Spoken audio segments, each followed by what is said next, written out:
Good evening, I'm Shireen Aman and you're watching GKTV. Let's take a look at the top news stories of the day.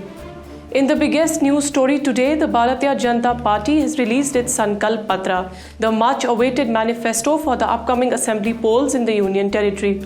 While launching the manifesto, Amit Shah said that the Article 370 is a part of history and will never come back. Vowing to completely eradicate terrorism from Jammu and Kashmir, Shah said that they will issue a white paper to fix responsibility of those involved in emergence of terrorism in the Union Territory. He appealed to the people to give the BJP 5-year tenure to ensure development of the region. एक जमाने में धारा 370 की परछाई में यहाँ पर